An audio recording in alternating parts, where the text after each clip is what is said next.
Motion. Second. Discussion. All those in favor? Aye. Aye. B, request approval of the attached proposal from Peter, why do you give me names like this? No. Cantanoto to, if I'm wrong, I'm sorry, I'm butchering No, your name. it's- Provide these you're right. 3 45-minute author illustrated programs February 23rd at Shawnee Elementary School at a total cost of $1,700. The PTA will pay $1,070, and the balance of $630 will be funded by building budget. Motion.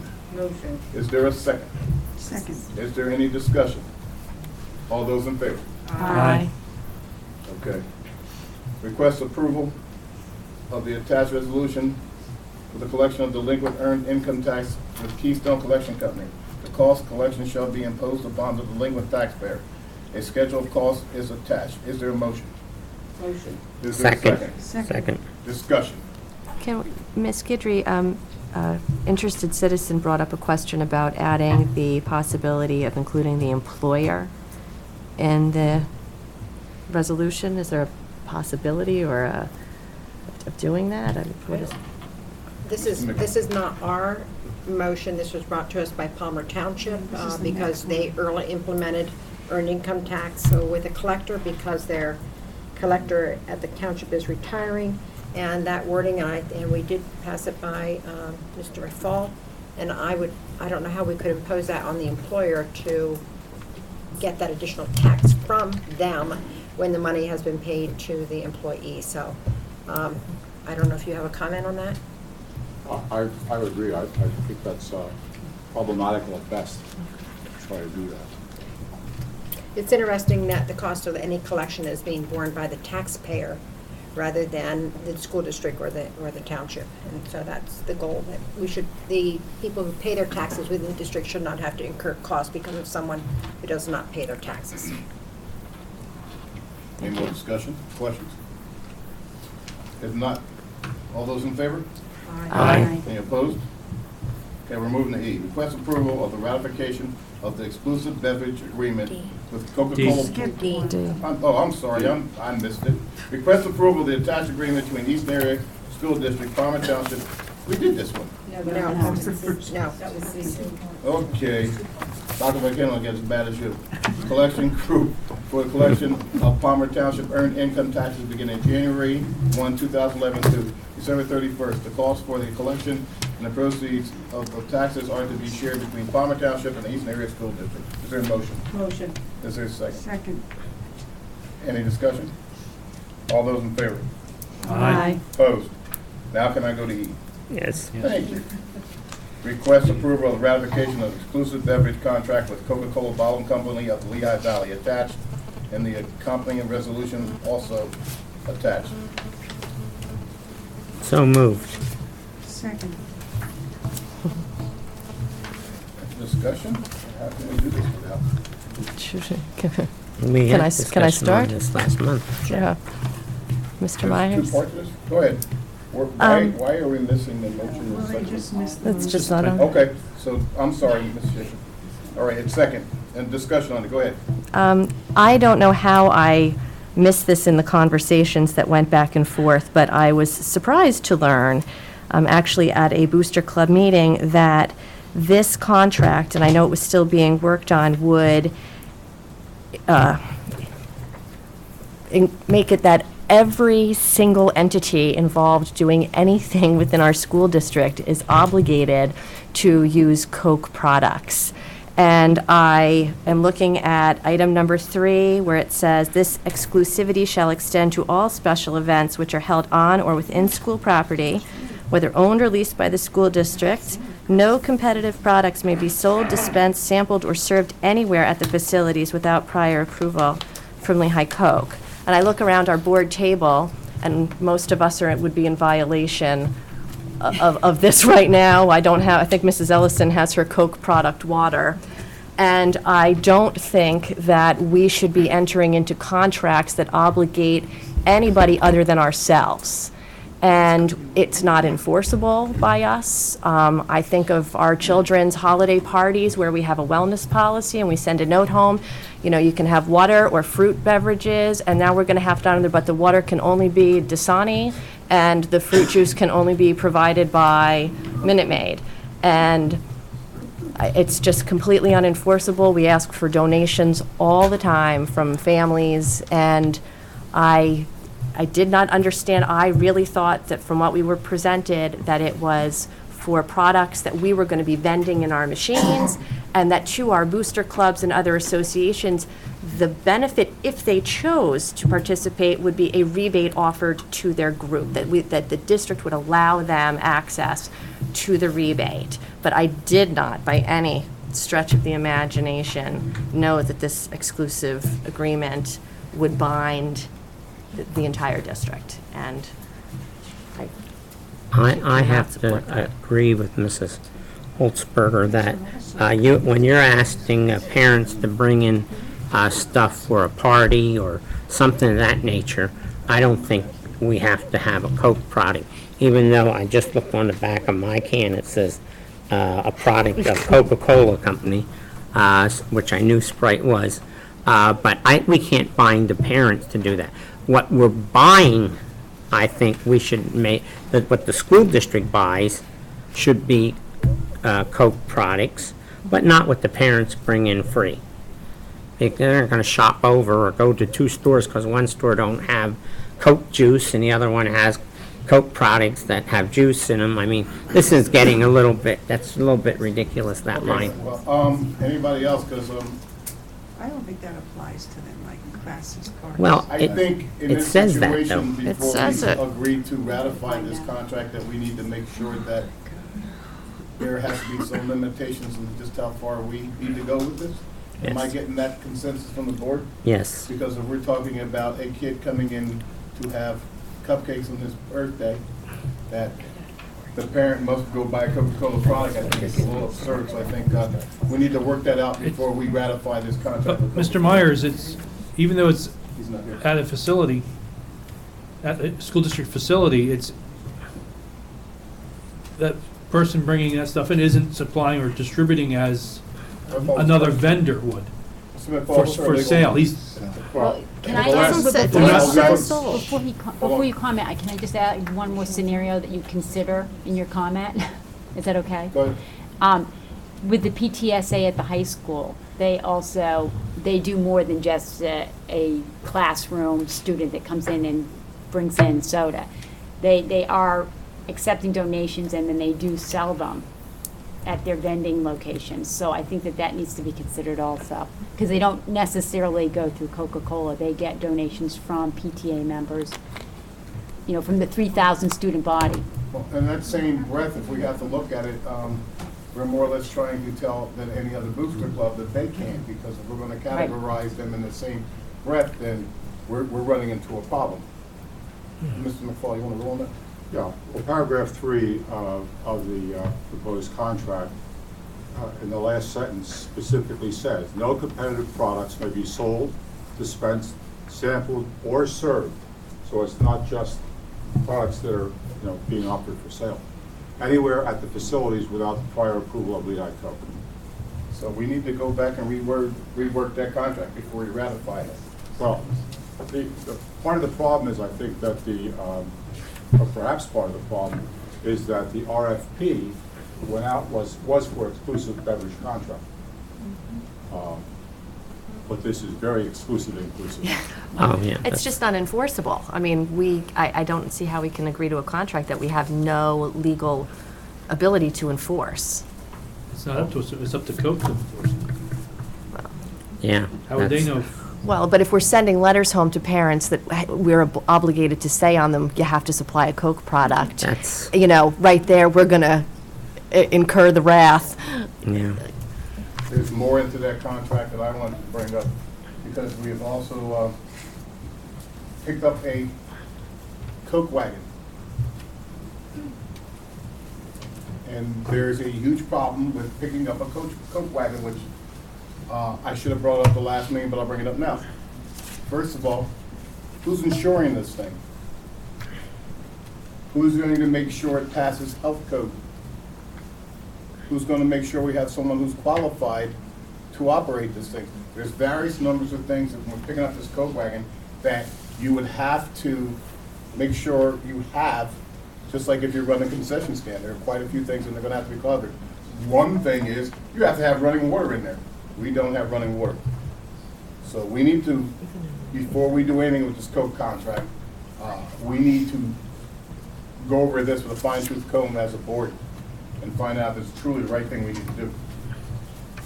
And in doing that, Mr. Myers, I think that we ought to look over how Coca-Cola has supplied the Coke wagon in the past and what types of insurance they've provided, because we have been using that Coca-Cola wagon under the auspice of them for many, many, many years. So if we could get some clarification from them as to how they provided that and how they insured, I just think prior practice in that usage would be helpful. That might be helpful, but if I'm Coca-Cola, I'm not telling you because it's now your problem. Well, that's fine, but I think we need to ask. You know, I mean, you can ask, we can ask, but they may not want to give us that information because we may not sign this contract. So at this point right now, I think the motion on this is to table this thing, if I'm hearing correctly, because there's too many holes in this thing. Am I correct? Yes. Is there a motion out there to table this? I move that we table For this further discussion? contract. Is there a second? Second. Any more discussion? We'll take a vote. All those in favor? Aye. Opposed? This contract is tabled until we find out some more information. We're going to move on to that.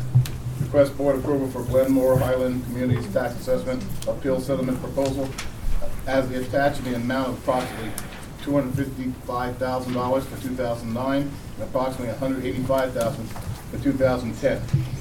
Motion. Second. Second. Discussion. I will be abstaining from this vote. I understand. Okay, with that said, Cheryl, make sure she gets the paper, we know that. All those in favor? Can I just have one more comment? Go ahead, Mrs. Jones. I just would like the board to pay attention to the fact that here's another instance of where we are not, well, actually, we're going to have to reimburse. So more money is coming out of our budget. In what line item, I'm not sure.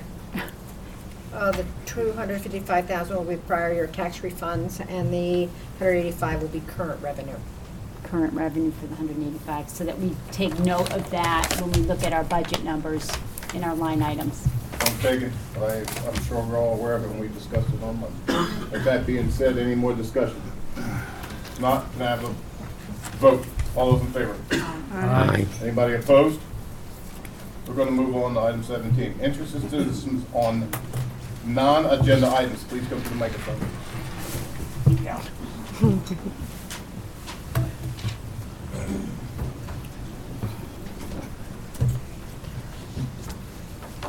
Good evening, board members, resident and parent of Easton High School students. Here to express some of my concerns about the SEDEX. Your name, sir. Oh, sorry, James And you have to Cassidy. sign in. You need to I sign. already, yes, I did.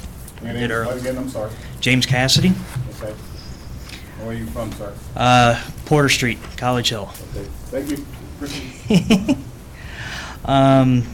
Express some of my. Some time off. Give him 3 minutes, I cut him off. Go ahead. Trust me, I'm going to go through as quick as I can. Express some of my concern about the Sodexo company that handles the food service for the school district. Some information was brought to me about how they handled their practices up in New York, and what they were doing is they were getting a discount that they were supposed to pass on to the state as well, but they were pocketing.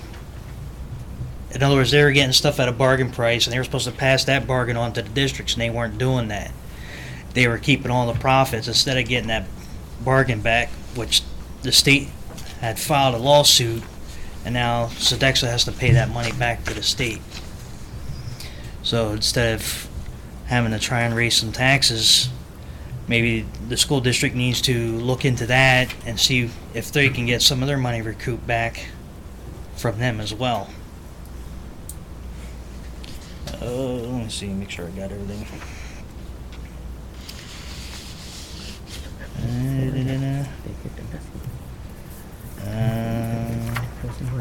think I got pretty much easy and pretty much basic.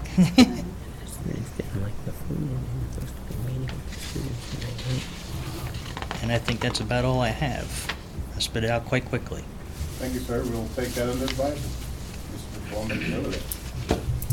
Is there anyone else? Wouldn't be Mr. Anderson. In terms of finding money, I know I raised the point last year about we lose a lot of money because the state takes us away from us unfairly for charter schools, specifically Lehigh Valley Charter School for the performing arts. I raised the question that their charter failed to meet the statutory standards, and nobody told me I was right or wrong, and I think I can read pretty well. But in addition to the standard that you must have both a pension plan and a health plan, and they say you can have either or, which is pretty nice because that's not what the standard requires.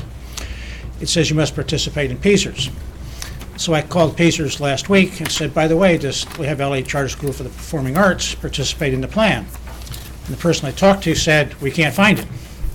Now, that's not dispositive of the question, and I could be wrong, once again, but they couldn't find it, and it sort of suggested it's not there.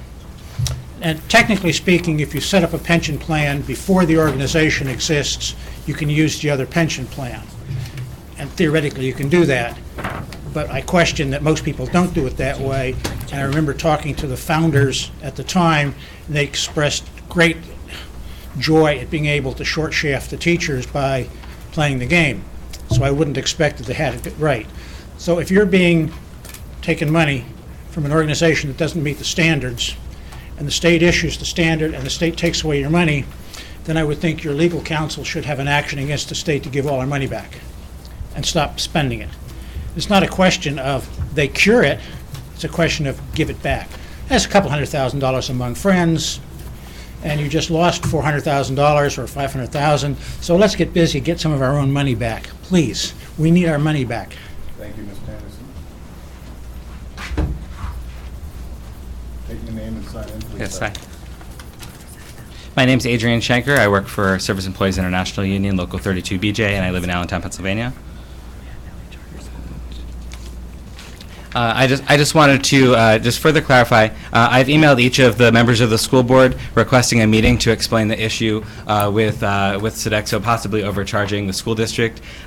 We've been passing these out to parents in the school district, including Jimmy, at a number of the schools, and I can pass it around. I also have extra copies. We believe that, you know, as school board members, you're entitled to see what we're distributing at your school district. You know, last year you guys laid off teachers and raised taxes, and all that we're asking is that one of you be willing to meet with us to talk about how we believe we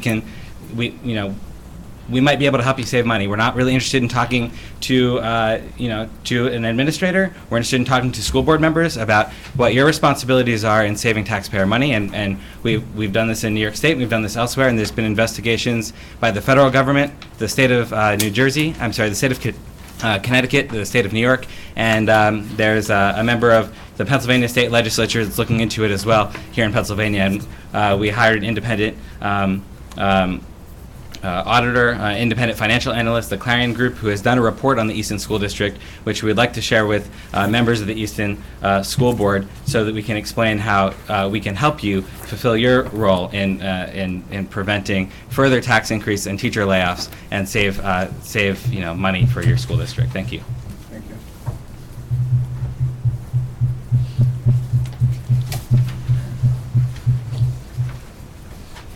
Anybody else? Noel Jones, 800 Ferry Street.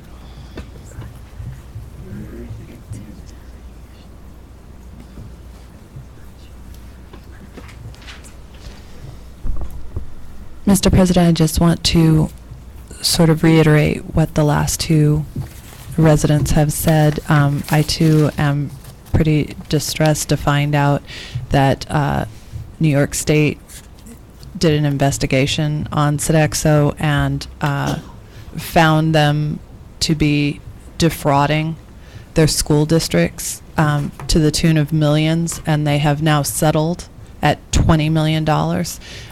This is a huge mega corporation, the second biggest food services industry in the world, serving 80 countries around the world, and with an annual revenue of $20 billion. And usually with corporations of this size, practices are pretty systematic. So I don't think it's beyond the scope of imagination to wonder if New York has found fraudulent charges to the tune of $20 million, and if New Jersey, who's right over the river from us, is currently investigating them, that those same practices that are bringing up these concerns for New York and New Jersey might not be happening right here in our school district. And in a time when we are in a recession and taxpayers are struggling so hard not to lose their homes, not to lose their health insurance, when seniors are choosing between food and medication or cutting their dosages in half, and when we have all been going through the turmoil for the last year and a half of trying to turn over every rock and figure out where we might be able to save significant amounts of money, that this seems like a very logical rock to turn over and take a look at. So I would really appreciate it if the board would direct the administration to do so. Thanks very much.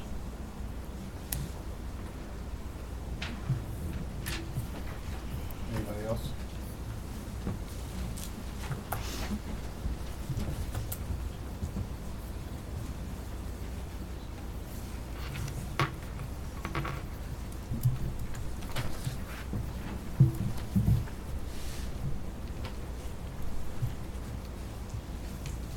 Corinne Bizzuto, Easton resident. I came in late, so I apologize if I'm missing some important information here, but 2 quick questions.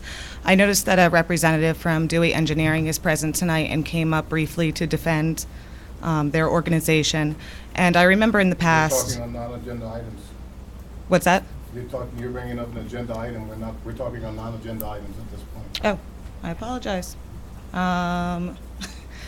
Non-agenda items, is it on the agenda as to how much we pay them to be present in any way? And why it's important to be present tonight? Is that on the agenda in that wording?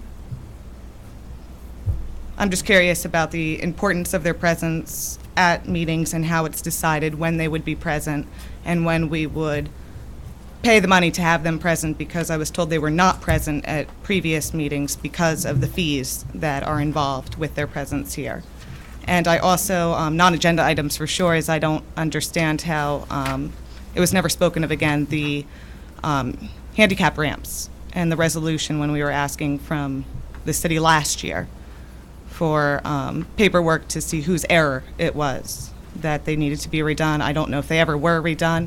And that was just some curiosity that came to be tonight. Thank you.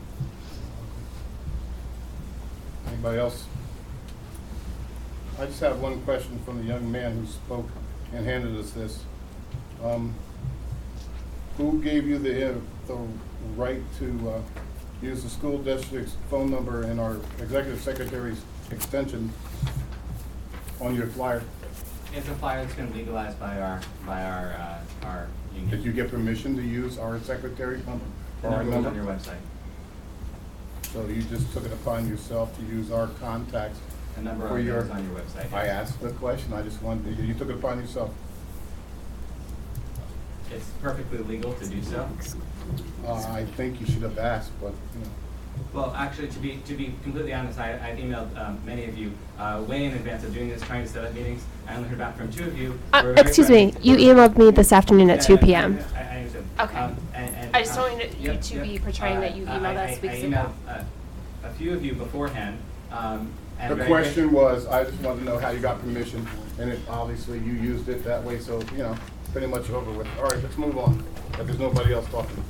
Correspondence. Miscellaneous ad hoc reports. IU-20, Mr. Riley. Mr. President, IU-20 met last Wednesday. At that time, the director of IU-20 presented her budget for the IU. The IU board approved it unanimously, and she subsequently presented it to our board tonight. No other discussion of any significance was involved for the school district for that meeting. Thank you. CIT, Dr. Volcano. You skipped the library. That's okay, I'll get back to it. Okay. It's my first meeting. I'm the one, that's all. CIT went over some of their funding, and we were one of 2 schools that were going to get extra money back. And it was us and Bangor, and I think Mrs. Teacher has received the letter on that. I asked them to send it out. I was reelected as board chairman. I could hold the position for 1 more year. That's basically all I could tell you. The meeting went 55 minutes with a 5-minute executive session. All right, thank you, Dr. Volcano. Eastern Area Public Library, Mr. Riley. Mr. President, the library board met this past Tuesday. Since they presented their budget last board meeting, they acknowledged the receipt of our resolution that we passed. There's no other business of any significance pertaining to the school district. But one note is the director of the library pointed out that the items being requested for services have on a record, they're going to set a record this year if they're continued lending out at the rate they're doing now, about 25% more than last year. People are really using the library. That's a wonderful thing. Dr. Volcano, NCC. The trustees met, and as you could see, Dr. Scott was here, and I will tell you, we're in the process of working out an agreement between the community college and the commissioners of Monroe County to give us some funding, since the school districts in Monroe County, which are 4, do not want to join the community college, the 8 school districts in our county, and therefore the commissioners are going to try to make up some of that. Okay. Because they do pay double than what our students do, since their school boards aren't members. All right. Board members, you have anything before I move on? I do, actually. I'm curious, we sent out 2 RFPs, we approved them today, and I've never been involved with this process. Is there any sort of direction that we need to be providing at this time, or any steps that we need to take as a board? I don't know. Nothing? Ms. Guidry, that's, I believe the one is for attorney services. When I first came here to the district, we were involved in an RFP. We retained those records for those firms that we had sent letters to. We also added some additional names to them. If you have other names that you think that we should be adding, you might want to email me those names. We'll check to see if they're on the list. If they're not, we'll send out a letter to them. along with that, do we have board members who are going to be taking part of that interview process? Oh, I would assume you would be, yes. That's what I'm wondering. Executive session, yes. Okay, Once all the information comes in, all the board members are involved in that process. Okay.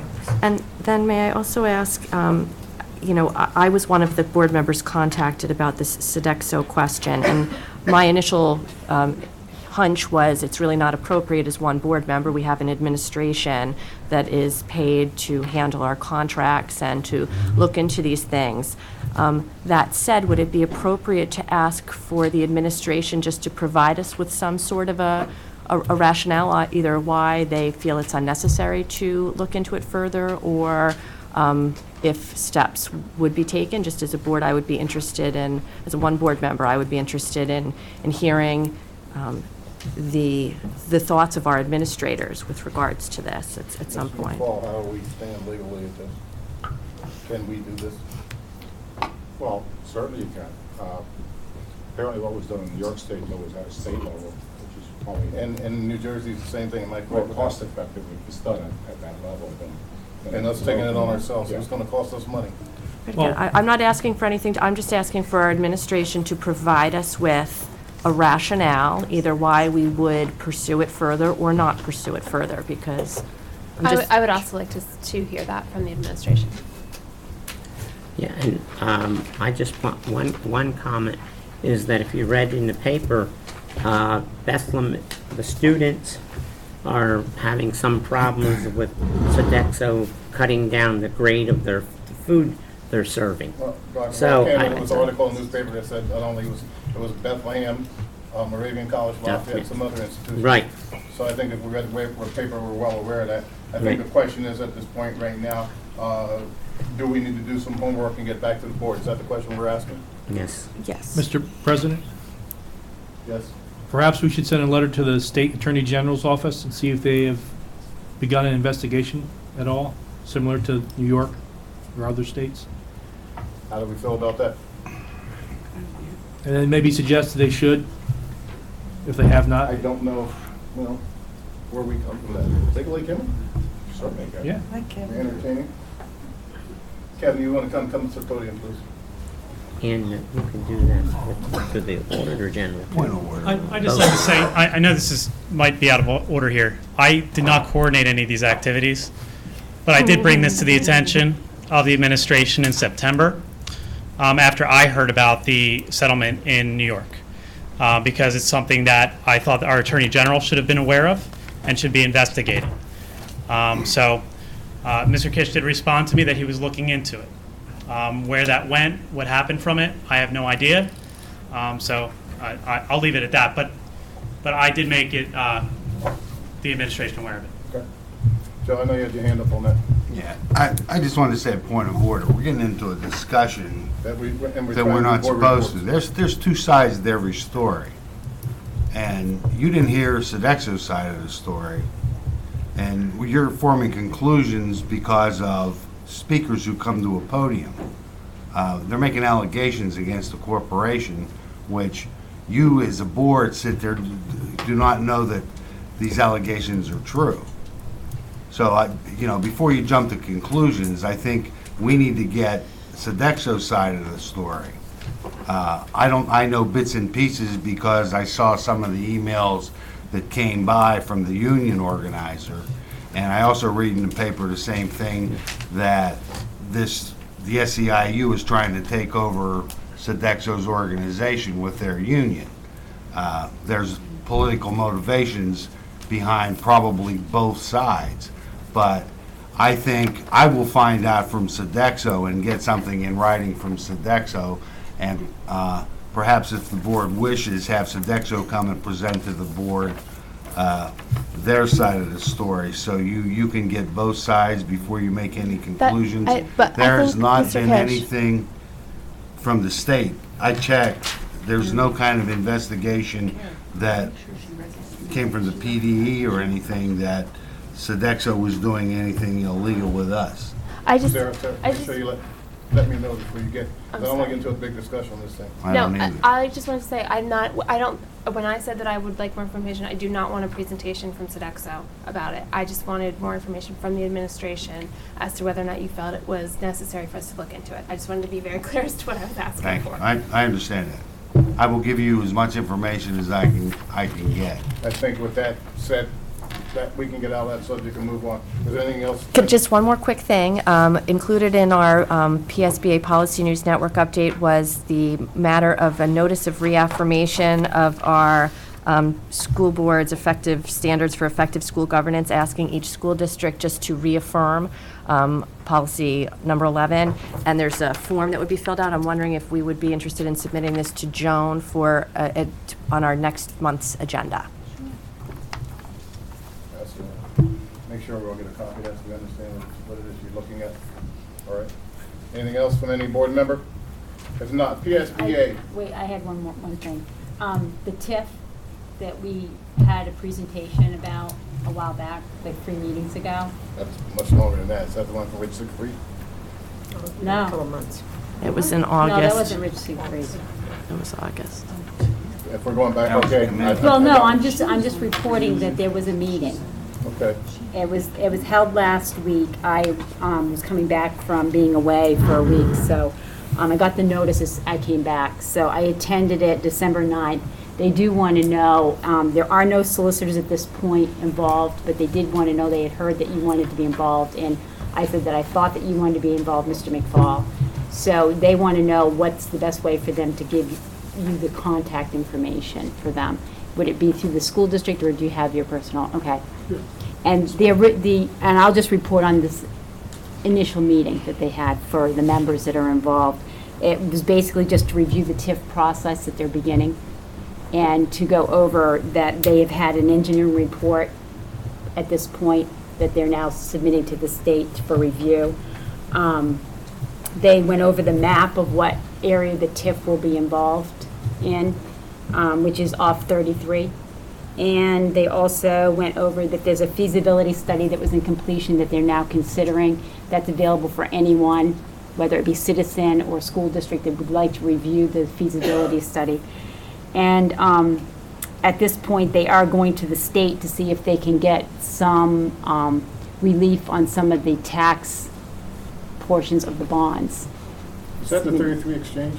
Right, right. I'm sorry, I shouldn't referred it as the TIF, because maybe you were, okay, yes. We need to add that to our various ad hoc reports, so if Carrie gets one, that she can report to us. There'll be another meeting in January, but they haven't set the date yet. And that's So, Mrs. Ellison right now, then. Would you let me know when that date is too? I'd be interested in finding us. in attending? Yes. So perhaps, maybe Joan, I'll give you the contact information, and you can contact them so that they will send you the email, so that if there are other parties that are interested in the, attending or the information. We're going to add you to our list, so if you get a report, you can. I'm sorry, I didn't see it here, and that's why I jumped on here. That's why I instructed her to. Okay. Anybody else on the board? All right, now, Mrs. Ellison, you're up next with the PSBA. Okay, PSBA. Let's see, the school news lead, Leader News Bulletin is available online, just if anybody isn't aware of that. It's been available since the beginning of the year, so that you can get that even though if you're getting it in the mail. There was a free web conference that was discussing, it was scheduled for December 8th. I was not able to attend, I was still out of town.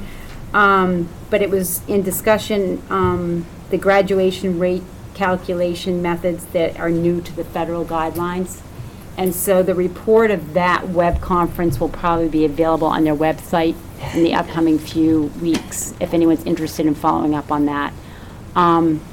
And just so people know, if anyone's interested in the Master School Board Member and Distinguished School Board Accreditation Program, they are restarting that up in February of this coming year, 2011. School Director Recognition Month, they will be sending, PSBA will be sending, and you can anticipate in your mail, certificates and calendars as school board members. And then the new School Board President Training Camp, if Mr. Myers is interested, is going to be scheduled in January. Saw that. Okay, and let's see if there's anything else here that's of interest. And the other thing is, they have been, and they've only had 2 of these sessions where it's a talk with Tom, quote unquote, with the president of PSBA. He had one scheduled for December 15th, if anyone was able to attend. It was at 6:30. There'll be another one in February. It's every other month. And just so people know, if you're not able to jump on with that, it is reported in the Leader newsletter. And I think that's it. Okay, you're not done. Aquatic Task Force. Okay. Jump that right in there. Preliminarily, I have spoken with a couple interested citizens in the community, and we are setting up our initial meeting for January 12th. It has not been advertised yet. I know, it's the all-day budget meeting. This will be in the evening at 7 p.m., so it will be a marathon. Location, I need to check with Joan and see the availability of rooms in the administration building. And in that meeting, we'll just be identifying the pool needs of the district, and we'll also be going through how we would potentially go through with pool designs, costs, things like that, and how the district and the community can partner in such an activity with fundraising efforts. Okay. Ad hoc facilities utilization. There is no tentative date in January. Am I wrong with that, Mr. Kish? We didn't set a date for that in January. No.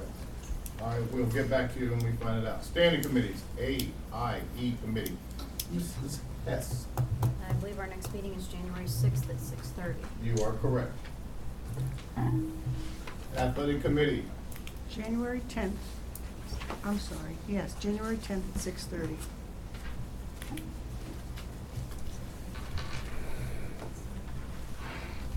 We're doing it on a Monday? For Monday. The 13th? That should be Oh, the you're 13th? According to mine, you're on the 13th. 13th. 13th. You can leave the phone. I gave you January. January. Okay, we're on the 13th. Buildings and Grounds, we are the 20th at 7:30. Finance, Mrs. Ellison. And before you, there will be on the 20th at 6:30 Finance Committee, and also I'll just bring to the attention to anybody, because this is open to the public, is our workshop. Yes, I already told them that. I know, but I'm just going to remind people in the finance, because the budget is the finance. So on the 12th is the all-day budget workshop meeting that's being held here at the administration building. I was gonna say that before I left, but we took the thunder, that's fine. Policy Committee, Ms. Oldsberger. 7:30, January 6th. With that said, before we adjourn, I would like to thank everybody for sitting here and watching me struggle through my first meeting as a board president. It's now as though I haven't done many of these. Or sometimes when somebody throws a camera on you, Mr. Grable back there, you know, you tend to forget how cool you are. So with that said, I would like to wish everybody a happy holiday. I hope I didn't offend anybody. Enjoy your holidays, and I'll see you in the first year. It was a pleasure. Can I have a motion to adjourn? Second. Is there a second? Second. Okay,